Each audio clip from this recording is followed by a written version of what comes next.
함께 기도하시겠습니다. 하나님 아버지, 저희들은 늘 예수님께서 구름 타시고 하늘에서 나팔 소리가 들릴 때 주님께서 우리 가운데 임하실 그 날을 기다리며 사모하며 살아갑니다. 하나님 아버지, 그 날이 속히 오게 하여 주시옵소서. 그 날을 날마다 기다리면서 이 땅에서 주님이 우리에게 가르쳐 주셨던, 우리에게 선포하셨던 천국을 누리며 경험하며 나누며 또 전하며 살아가는 우리 모두가 되게 하여 주옵소서. 오늘 하나님께서 말씀을 통하여 다시 한번 우리에게 천국에 대해서 새롭게 말씀하여 주시고 그 말씀대로 응답하며 순종하는 저희들이 되게 하여 주옵소서. 우리 주님 예수님의 이름으로 기도하옵나이다. 아멘. 우리들은 지금 계속해서 천국에서 보내는 12주를 함께 보내고 있습니다. 여러분들은 천국을 날마다 누리고 또 경험하면서 살고 계십니까? 천국은 예수님께서 우리를 초대하신 잔치와 같습니다. 날마다 우리는 예수님과 함께 먹고 마시며 또 즐거운 시간을 보내고 있습니다. 천국은 포도원 주인과 같습니다. 그래서 먼저 온 사람이나 또 제일 늦게 온 사람이나 똑같이 한 데나리온의 은혜를 주시는 바로 그곳이 천국입니다. 천국은 겨자씨와 같고 또 누룩과 같아서 지금 보기에는 너무나 작아서 눈에 보이지 않을 정도로 작지만 시간이 지나면 결국 온 세상을 먹이는 큰 나무가 되고 큰 빵이 될 것입니다. 우리는 천국에 대해서 계속해서 예수님의 말씀을 들어야 합니다. 왜냐하면 우리는 천국에 대해서 알고 있다고 생각하지만 우리가 지금까지 들어왔고 또 생각했던 천국과 예수님이 말씀하시는 천국은 너무나 다를 때가 많기 때문입니다. 오늘 말씀에서도 우리는 두 개의 비유를 통해서 예수님께서 우리에게 들려주시는 천국에 대한 말씀을 함께 묵상하도록 하겠습니다. 오늘 예수님께서 가르쳐 주신 두 개의 비유는 밭에 감추인 보화의 비유와 또 좋은 진주를 구하는 장사의 비유입니다. 이 두 개의 비유는 상당히 비슷한 내용을 가지고 있습니다. 먼저 귀한 보화가 있습니다. 그리고 또 값비싼 진주가 있습니다. 그리고 이것을 소유하기 위해서, 이것을 사기 위해서 자기의 소유를 다 팔아서 이것을 삽니다.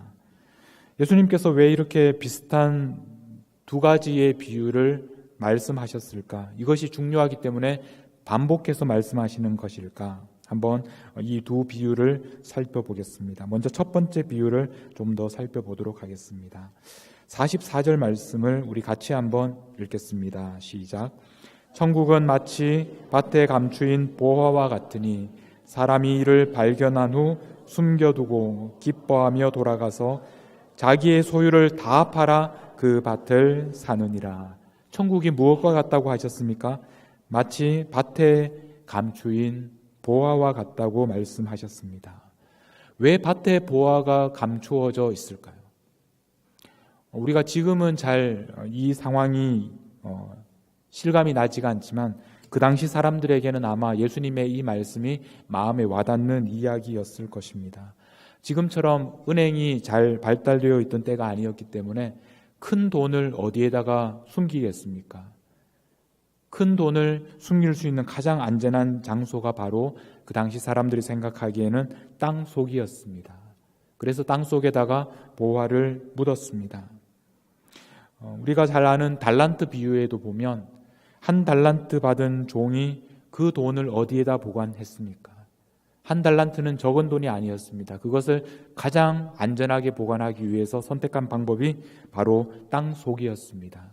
그곳에다 묻어놓고 나중에 필요할 때 꺼내는 것이 그 당시 사람들이 생각하는 중요한 재물을 보관하는 방법이었습니다. 그러다가 그 주인이 어떤 문제가 생겨서 그 돈을 되찾지를 못하게 되면 그것은 아무도 모르는 땅 속에 밭에 숨겨진 보화가 되는 것입니다. 이런 배경 속에서 예수님께서 오늘 이 비유의 말씀을 하셨습니다.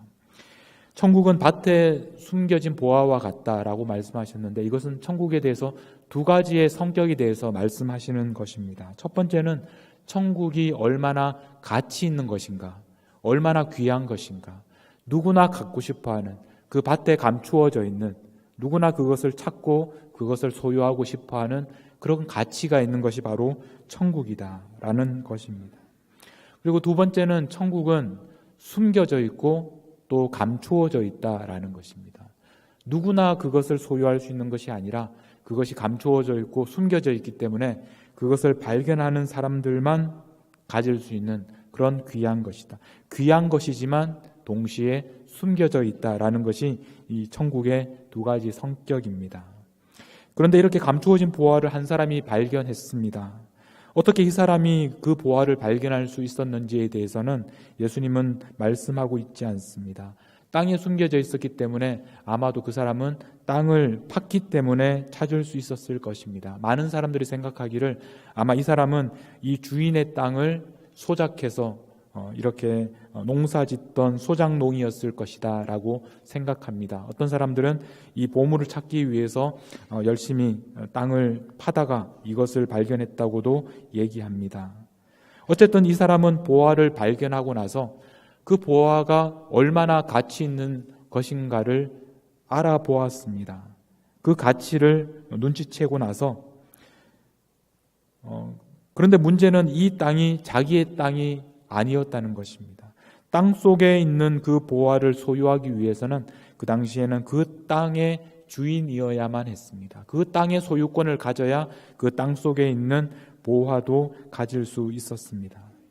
이 사람의 문제는 이 땅의 주인이 아니었다는 것입니다. 그래서 이 사람이 그 다음에 한 행동이 무엇입니까? 44절을 다시 보면 이 사람은 이 보화를 발견한 후에 숨겨두고라고 말씀합니다.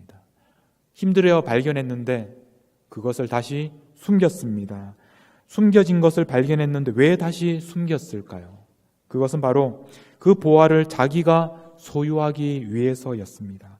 발견은 했지만 아직은 자기의 소유가 아니었기 때문에 그것을 소유하기 위해서 보화를 다시 숨겼습니다. 그 다음에 한 일이 무엇입니까? 기뻐하며 돌아갔습니다. 얼마나 기뻤겠습니까? 그 보화를 발견한 기쁨이 그 사람에게 넘쳤습니다. 그리고 나서 돌아갔습니다. 오늘 이야기는 여기에서 끝나지 않습니다. 기뻐하면서 기뻐만 하면서 돌아간 것이 끝이 아닙니다. 기쁘기는 하지만 발견했기 때문에 기쁘기는 하지만 아직은 이 보화가 자기의 소유가 아니기 때문입니다. 중요한 것은 그 다음에 한 행동입니다. 이 사람이 돌아가서 한 일이 무엇입니까? 자기의 소유를 다 팔아서 그 밭을 샀습니다. 자기의 소유를 다 팔아서 그 밭을 샀기 때문에 이제 비로소 밭에 숨겨진 그 보화가 이 사람의 소유가 되었습니다. 이 사람은 자기가 발견한 그 보화를 소유하기 위해서 자기의 모든 것을, 자기의 소유를 다 팔아서 그 밭을 샀습니다. 오늘 이 말씀 중에서 자기의 소유를 다 팔아야만 했다라는 이 표현이 중요합니다. 자기 소유의 절반만 팔아서는 이것을 살 수가 없었다는 말입니다. 자기 소유의 일부분만 팔아서는 이 밭을 살 수가 없었다는 말입니다.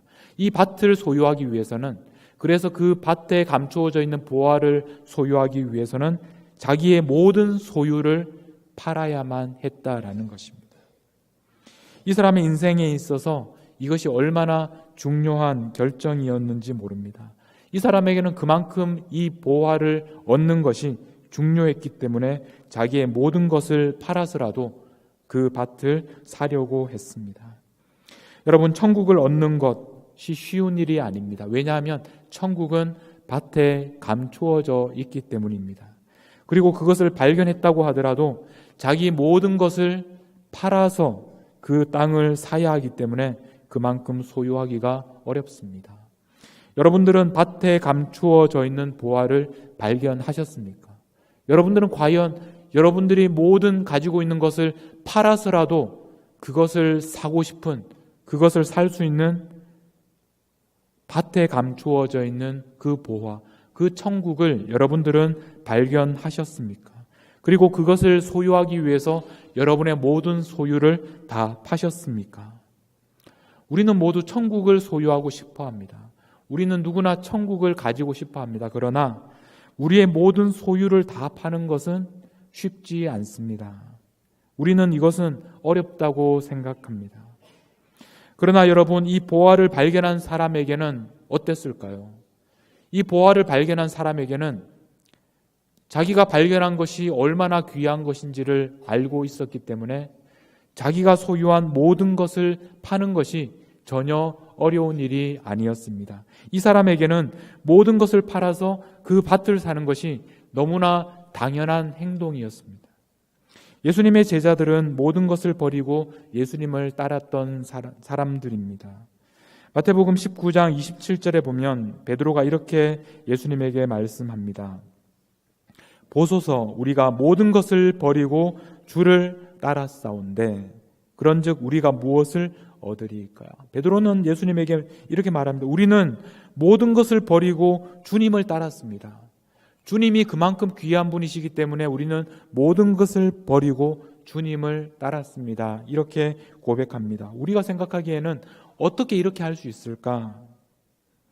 28절 말씀에 보면 예수님께서 어떻게 이 베드로에게 말씀하셨는지 한번 같이 읽겠습니다. 시작. 예수께서 이르시되 내가 진실로 너희에게 이르노니 세상이 새롭게 되어 인자가 자기 영광의 보좌에 앉을 때 나를 따르는 너희도 12 보좌에 앉아 이스라엘 12 지파를 심판하니라. 너희들이 나를 따랐기 때문에 너희들은 12 보좌에 앉아서 12 지파를 다스리는 사람이 될 것이다 라고 말씀하셨습니다. 29절 말씀도 읽겠습니다. 시작. 또 내 이름을 위하여 집이나 형제나 자매나 부모나 자식이나 전토를 벌인 자마다 여러 배를 받고 또 영생을 상속하리라. 우리는 예수님의 제자들이 모든 것을 버리고 예수님을 따랐다라는 말씀을 들을 때마다 우리는 부담이 될 때가 있습니다. 왜냐하면 우리들은 가진 것이 너무나 많기 때문입니다. 우리는 직장도 있고 가정도 있고 자녀들도 있고 우리가 어떻게 예수님을 위해서 내가 가진 모든 것을 버릴 수 있을까? 우리는 그 부자 청년처럼 예수님을 따르는 것을 망설이게 되고 또 주저하게 됩니다. 예수님의 제자들처럼 우리가 그렇게 예수님을 따를 수 없는 것 때문에 자신에게 실망하게 되고 또 때로는 죄책감마저 느낄 때가 있습니다. 그러나 여러분, 제자들이 모든 것을 버리고 예수님을 따른 것은 어렵고 불가능한 결정이 아니라 제자들에게는 그것이 너무나 자연스럽고 당연한 결정이었습니다. 왜냐하면 제자들은 예수님에게서 밭에 감추인 보화를 발견했기 때문입니다. 제자들이 발견한 그 보화가 너무나 가치 있는 것이었기 때문에 그것을 얻을 수만 있다면 자기들이 가지고 있는 모든 것을 버릴 수가 있었습니다. 자기들의 모든 소유를 팔아서 그 밭을 사는 것이 결코 손해보는 일이 아니었습니다. 오히려 더 남는 그런 장사였습니다. 그들은 너무나 당연히 그 보화를 얻기 위해서 모든 것을 버렸습니다. 이들의 행동은 너무나 당연한 행동이었습니다. 오늘 말씀해 보면 이 보화를 발견한 사람이 그것을 숨겨놓고 이렇게 돌아갈 때 그의 마음이 어떠했는지를 이렇게 말씀합니다. 우리 다시 44절 말씀을 보면 그 사람이 이를 발견한 후에 숨겨놓고 어떻게 했습니까? 기뻐하면서 돌아갔다. 이 기쁨이라는 이 단어를 여러분들이 한번 깊이 생각해 보시기를 바랍니다. 여러분들에게는 기쁨이 있으십니까? 이 사람이 보화를 발견했습니다. 그런데 그 보화는 아직까지 자기의 것이 아닙니다. 자기가 그 밭을 살 때까지는 자기의 것이 아니기 때문에 그것을 다시 다른 사람들이 보지 못하게 숨겼습니다. 그리고 나서 뒤돌아서 돌아가는 그 사람의 표정을 여러분 한번 상상해 보십시오. 그 사람의 표정이 어떤 표정이었을까요? 이제 조금만 있으면 자기가 가지고 있는 소유를 다 팔아서 그 밭을 사기만 하면 자기가 발견한 그 값진 보화가 모두 자기의 것이 될 것입니다. 그때 그 돌아서는 그 사람의 표정이 어땠을까요? 여러분 그 표정을 지금 한번 상상하고 지어 보시겠습니까? 그 사람이 어떤 표정을 지었을까요? 그 사람이 아마도 기뻐서 아마 웃고 싶었지만, 그런데 웃으면 어떻게 됩니까? 사람들이 보고 무슨 좋은 일이 있는가 보다 이제 그렇게 생각할까봐 차마 웃지는 못하고, 그러나 웃을 수밖에 없는 상황인데 그 표정을 감추느라고 애쓰는 그 표정을 여러분 한번 지어 보시겠어요? 너무 기쁘고 너무 행복한데, 여러분들에게 만약 정말 지금 가장 원하고 바라는 그 일이 여러분들에게 이루어졌을 때, 여러분들에게 그 기쁨이 넘치는, 그래서 여러분의 표정에 나타날 수밖에 없는 그 표정, 그런데 그것을 표현하지는 못하고 사람들 앞에서 숨겨야 하는 여러분의 그 표정, 그 표정을 여러분들이 한번 지어 보십시오. 여러분 옆에 있는 사람을 한번 쳐다보시겠어요? 자, 그 사람이 지금 어떤 표정을 짓고 있습니까? 그 사람이 분명 굉장히 기쁜 표정을 짓고 있는데, 그런데 그것을 옆에 있는 사람에게 보여주면 안 되니까 그것을 숨기기 위해서, 감추기 위해서 너무나 기쁘지만 기뻐할 수 없는 그 표정, 그 표정을 여러분, 그 옆에 있는 분이 왜 그 표정을 짓고 있는지 아십니까? 왜냐하면 여러분 옆에 있는 그분이 밭에 감추인 보화를 발견한 사람이기 때문에 그렇습니다. 여러분들은 밭에 감추인 보화를 발견하신 분들이 있어요. 우리의 마음에 그것 때문에 넘치는 기쁨이 있습니다. 넘치는 감동이 있습니다. 다른 사람들 앞에서 정말 숨길 수 없는 그런 기쁨이 우리의 얼굴에 나타나게 됩니다. 여러분, 천국은 이런 것입니다. 천국을 발견한 사람의 얼굴에는 웃음이 생깁니다. 기쁨이 흘러 넘칠 수밖에 없습니다. 아무리 이 기쁨을 감추고 싶어도 감출 수 없는 그런 기쁨이 우리 속에서 계속해서 넘쳐나는 것, 이것이 바로 천국을 발견한 사람의 얼굴입니다. 여러분, 우리의 얼굴에는 그런 기쁨이 있습니다. 왜냐하면 우리들은 천국을 발견했기 때문입니다. 예수님께서 우리에게 선물해 주시는 그 천국을 우리가 찾았기 때문입니다. 우리는 그것을 소유하기 위해서라면, 우리가 그것을 찾기 위해서라면 우리의 모든 것을 팔아서라도 그것을 소유하고 싶은, 모든 것을 버려도 아깝지 않은 그런 천국을 우리가 발견하게 된 것입니다. 그만큼 귀한 것이기 때문에 우리의 모든 것을 팔아서라도 우리가 그것을 소유하고 싶은 것, 그것이 바로 우리가 발견한 천국입니다. 여러분, 천국은 이런 것입니다. 우리는 그것을 찾기 위해서, 그것을 소유하기 위해서 우리의 모든 것을 다 팔 수 있습니다. 예수님의 제자들만 모든 것을 버리고 예수님을 따르는 것이 아니라 우리들도 그 천국을 발견한 사람이라면 누구라도 그것을 얻기 위해서라면 우리의 모든 것을 팔 수 있는 것, 그것이 바로 예수님께서 말씀하시는 천국입니다. 그런데 예수님께서 이 천국 비유를 말씀하시고 나서 이것과 비슷한 비유를 하나 더 말씀하셨습니다. 두 번째 비유를 같이 한번 읽어보겠습니다. 시작. 또 천국은 마치 좋은 진주를 구하는 장사와 같은, 극히 값진 진주를 하나 발견하며 가서 자기의 소유를 다 팔아 그 진주를 사느니라. 앞에서 우리가 봤던 비유와 비슷합니다. 좋은 진주를 구하는 상인이 극히 값진 진주 하나를 발견했는데 그것을 사기 위해서 자기의 소유를 다 팔아서 그것을 삽니다. 앞에 있는 비유와 굉장히 비슷합니다. 예수님께서 왜 이렇게 비슷한 비유를 반복해서 말씀하셨을까? 45절에 보면 또라고 얘기합니다. 또 천국은, 앞에서 말한 천국에 대해서 예수님께서 말씀하신 다음에 천국에 대해서 또 한 가지를 얘기해 주시는데 그것이 바로 마치 좋은 진주를 구하는 장사와 같다. 예수님께서 왜 똑같은 비유를 우리에게 다시 말씀해 주시는 것일까? 그런데 이 비유를 가만히 보면 앞에 있는 비유와는 조금 다른 것을 여러분들이 발견하실 수 있을 것입니다. 천국이 무엇과 같다고 하셨습니까? 좋은 진주를 구하는 장사와 같다. 우리가 앞에서 우리가 보았던 비유는 어떻습니까? 천국은 마치 밭에 감추인 보화와 같다, 이렇게 말씀하셨습니다. 그렇다면 두 번째 비유에서도 똑같은 내용을 말씀하시려면 천국은 좋은 진주와 같다, 이렇게 말씀하셨어야 하는데 예수님께서 그렇게 말씀하지 않으시고 좋은 진주를 구하는 장사와 같다. 이 구하는 장사와 같은 것이 바로 천국이다, 이렇게 말씀하셨습니다. 왜 이렇게 다르게 말씀하셨을까? 앞의 비유에서는 천국이 밭에 감추인 보화와 같이 그렇게 가치 있는 것이다. 우리가 그것을 소유하기 위해서라면 우리의 모든 것을 팔아서라도 살 만한 가치가 있는 것이 바로 천국이다라고 말씀하셨습니다.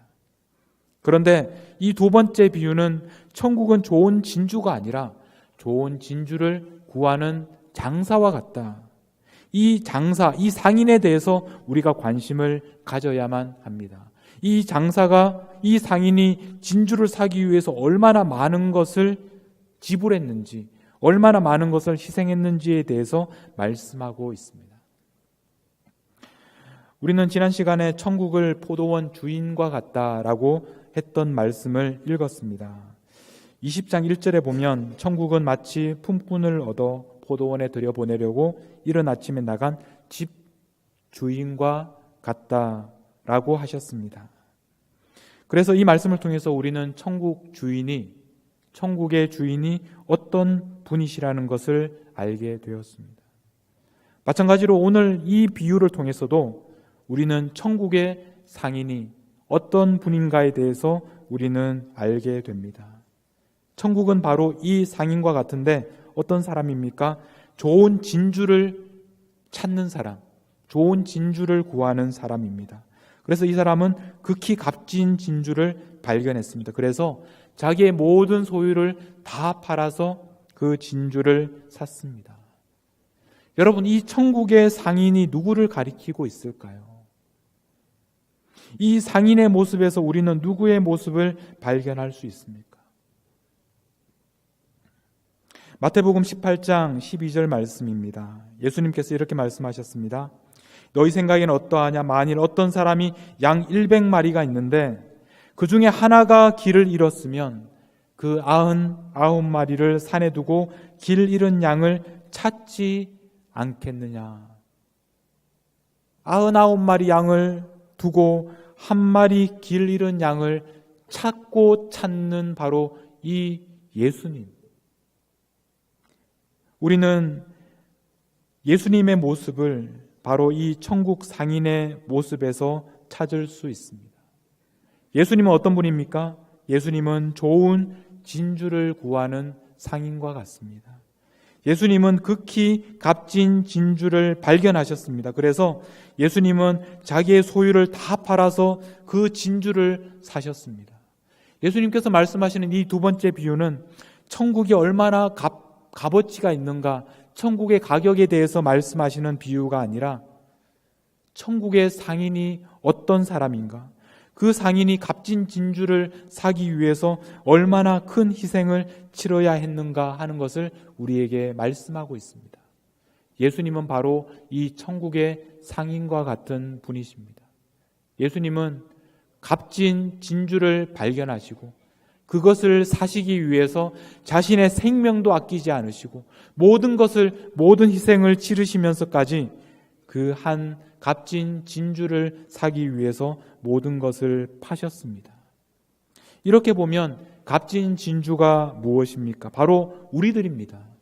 바로 이 자리에 앉아 있는 여러분들입니다. 바로 우리들이 그 값진 진주라는 것입니다. 예수님께서는 우리들을 위하여, 우리를 사시기 위하여, 우리들을 사기 위하여 모든 자기의 소유를 다 파셨습니다. 예수님께서 우리를 사기 위해서 치르셔야 했던 것이 무엇입니까? 바로 예수님의 생명입니다. 예수님은 우리를 살리기 위하여 십자가에서 죽기까지 하셨습니다. 모든 것을 다 파신 것입니다.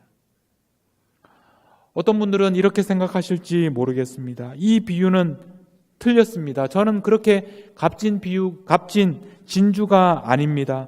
예수님이 생명을 버리시기까지 귀하게 생각하실 만한 진주가 아닙니다.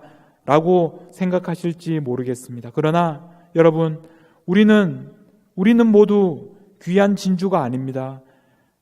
그러나 예수님께서는 그렇게 생각하지 않으셨습니다. 우리는 그렇게 큰 대가를 치르실 만한 귀한 진주가 아닙니다. 그러나 예수님께서는 우리를 찾기 위하여, 길 잃은 어린 양 하나를 찾기 위하여 온 세상을 헤매시는 분이십니다. 예수님께서는 우리를 찾기 위하여, 간절하게 찾으시기 위하여 온 세상을 헤매셨습니다. 그래서 결국 우리들을 찾으셨습니다. 가장 귀한 진주를 찾으셨습니다. 그래서 우리들을 사기 위하여 가장 귀한 것을, 예수님의 모든 것을 파셨습니다. 그래서 우리가 세상에서 가장 값비싼 진주가 된 것입니다. 여러분들은 세상에서 가장 값비싼 진주입니다. 여러분 가슴에 손을 한번 얹어 보시고 나는 진주입니다. 이렇게 한번 얘기해 보십시오. 나는 진주입니다. 세상에서 가장 비싼 진주입니다. 여러분, 여러분은, 우리들은 예수님께서 생명을 버리시기까지 하시면서 사시기 원하셨던 세상에서 가장 비싼 진주입니다. 그리고 예수님은 모든 것을 팔아서라도 그 진주를 사기 원하셨던 천국의 진주 상인 같은 분이십니다. 이제 두 비유의 말씀을 한번 정리해 보겠습니다. 첫 번째 비유에서는 천국은 밭의 감추인 보화와 같습니다. 그래서 우리는 그 천국을 소유하기 위해서 우리의 모든 것을 다 팔아서 그 천국을 사는 사람들입니다.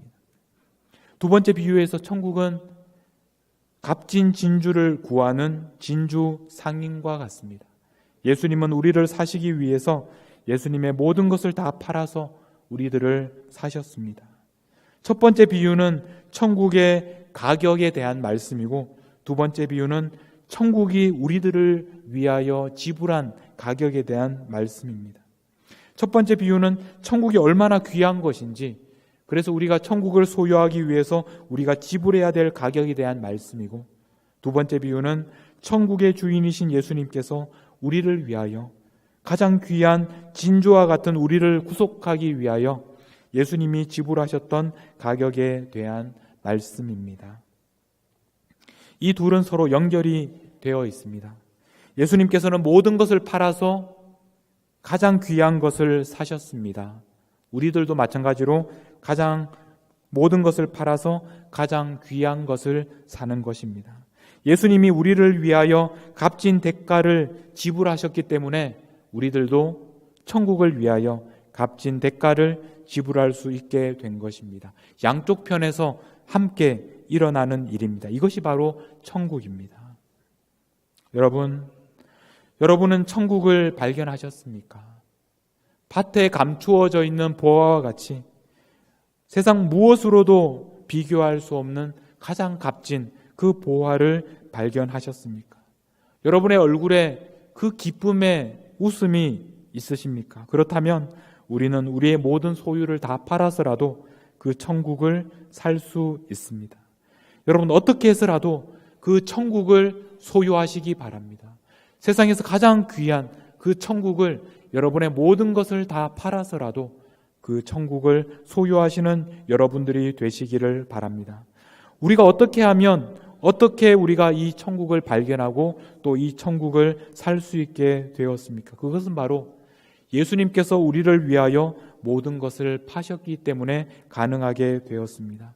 우리에게 이 기쁨을 주시기 위해서 예수님께서 우리를 위하여 치르셨던 대가가 있었기 때문입니다.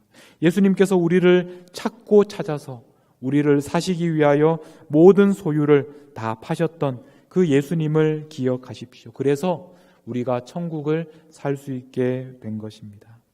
여러분, 예수님의 희생이 헛되지 않도록 천국을 소유하시는 여러분들이 되시기를 바랍니다. 모든 것을 팔아서라도 천국을 사시는 여러분들이 되시기를 바랍니다. 세상에서 가장 귀한 이 천국을 이 세상에서 소유하고 누리시는 삶을 살아가시는 저와 여러분이 되시기를 주님의 이름으로 축복합니다. 기도하시겠습니다. 하나님 아버지, 은혜를 감사합니다. 바닷가의 돌멩이처럼 가치가 없는 저희들을 세상에서 가장 아름다운 진주로 인정해 주셔서 감사합니다.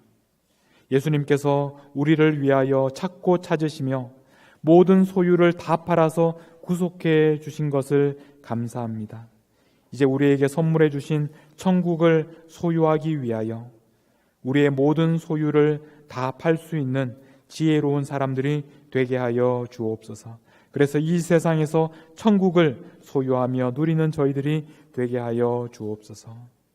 천국의 진주 상인이신 우리 예수님의 이름으로 기도하옵나이다. 아멘.